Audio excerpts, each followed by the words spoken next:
पिछले कुछ हफ्तों से ईरान समर्थित यमन के हूती विद्रोहियों ने इजराइल पर अपने हमले तेज कर दिए हैं। इससे इजराइल में जबरदस्त खलबली मच गई। वक्त बेवक्त हूतियों की मिसाइलें इजरायली आसमान को चीरते हुए आग मचती हैं। हूतियों के ताबड़तोड़ हमलों से इजराइल में दहशत का माहौल है। हूती विद्रोही यमन से इजराइल के कोने कोने में अपनी ताकत दिखाने से पीछे नहीं हट रहे हैं। इजराइल के एक से बढ़कर एक एयर डिफेंस सिस्टम तक भीगी बिल्ली बन गए हैं। यमनी लड़ाकों की खतरनाक मिसाइलें आयरन डोम जैसे सिस्टम की नाक के नीचे से इजराइल में तबाही मचा रही हैं। हूतियों की बढ़ती ताकत को अब ईरान का भी पूरा समर्थन मिल रहा है। अब ईरान के टॉप अधिकारी तक यमनी लड़ाकों की हौसला अफजाई करते नहीं थक रहे हैं। इस्लामिक रिवॉल्यूशन गार्ड्स कॉर्प्स के चीफ कमांडर ने भी हूतियों के हालिया हमले की जमकर तारीफ की। मेजर जनरल हुसैन सलामी ने गाजा में इजरायली हमले के बीच फिलिस्तीनियों की बहादुरी और साहसी से रक्षा करने के लिए यमन के हूती विद्रोहियों को सराहा है। उन्होंने कहा कि आखिरकार जीत हमारी ही होगी। ईरान का प्रतिरोध मोर्चा कमजोर नहीं हुआ है। हर कोई देख रहा है कि कैसे यमनी लोग फिलिस्तीन की रक्षा कर रहे हैं।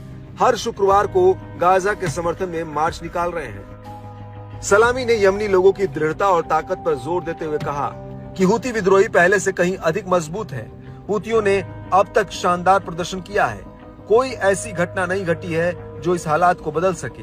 गाजा में इजरायली हमलों के बीच सलामी ने कहा, यमनी अपना प्रतिरोध जारी रखेंगे और जीत हासिल करेंगे। खास बात है कि यमन और इजराइल के बीच की दूरी करीब 2000 किलोमीटर है।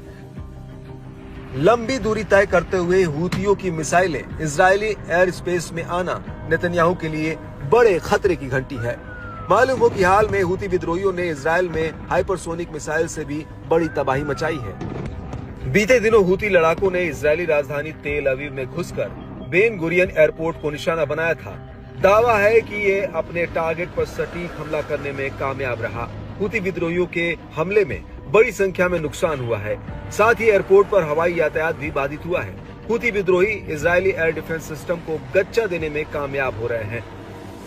हूतियों की कई नई मिसाइलों ने इजरायली बलों की मुश्किलें कई गुना बढ़ा दी है। इस बढ़े हुए तनाव में इजरायल की करीब आधी आबादी जाग कर रात गुजार रही है। इसकी वजह हूती विद्रोहियों के मिसाइल हमले का अलर्ट देने के लिए बजने वाला सायरन है, जिसके बाद लोगों को शेल्टर में जाना होता है। इस बीच इजरायली मीडिया आउटलेट यरूशलेम पोस्ट की माने तो हूतियों के साथ संघर्ष में उलझना इजराइल को मुश्किल में डाल सकता है।